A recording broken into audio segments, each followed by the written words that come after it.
नमस्ते मित्रांनो, तुमचं स्वागत आहे माझ्या पुन्हा एकदा ब्लॉगमध्ये. तर आज लावत आहे आपण चारकोल मास्क. आज हे मी बघितलं, याचा रिव्ह्यू म्हटलं एकदा बघून बघावं कसा आहे काय आहे. तर मग चला स्टार्ट करूया. तर मग मी काढलं, पॅकेट ओपन केलं आणि लावायला सुरुवात केली. हे लावायला एवढं म्हणजे थंड लागत होतं का नाही, तर भयानक. आय थिंक मला वाटतं त्याच्यामध्ये कापूर आहे, कारण की मला कापुराची थोडं स्मेल लागत होती आणि थोडंसं थंड थंड वाटत होतं लागल्यावर. तर लावायला एकदम चांगलं आहे आणि काय त्याचे साईड इफेक्ट नाही आहे, काही नाही आहे. बघून घ्यायचं, मी थोडं लावून घेतलं आणि रिमूव्ह करायला पण एकदम इझी जाते. तर मी लवकर थोडा टाईम नंतर त्याला काढून घेतलं. जवळपास अर्धा तास ठेवलं होतं मी. त्यानंतर आता हळूहळू काढून घेतं आणि काढल्यानंतर बघा किती क्लीन वाटत आहे माझा फेस.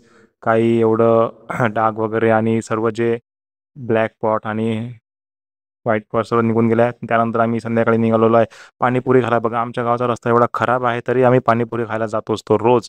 कारण की आम्हाला कोणी ना कोणी भेटतच असते. आज आम्ही तिघजणं आहे बघा, राम राम आणि हरी, तिघजणं आज जात आहे पाणीपुरी खायला, कारण की आम्हाला रोजचा सवय लागलेली आहे. तर मग बघा, बाहेरचा मोसम एवढा चांगला होता आजचा की खूपच छान मस्त. बघा त्या सूर्य डुबता होता आणि हे मग काय लगेच पोहोचलो भातकुलीला पेट्रोल पंपावर, पेट्रोल टाकलं आणि लगेच पोहोचलो झेरॉक्सच्या दुकानात, कारण की आपल्याला झेरॉक्स वगैरे काढायच्या डॉक्युमेंट्सच्या. मग तिथून झाल्यानंतर आम्ही पाणीपुरी आणि मस्त आलू पोंगे खाल्लेत बघा. आलू पोंगे तर आपलं फेवरेट आहेच, काय प्रॉब्लेम. तिथून मग सरळ आलो आम्ही गावामध्ये. हे बघा आखरी आहे. चला मग आपल्या ब्लॉगला लाईक करा, सबस्क्राईब करा आणि शेअर करा. थँक्यू.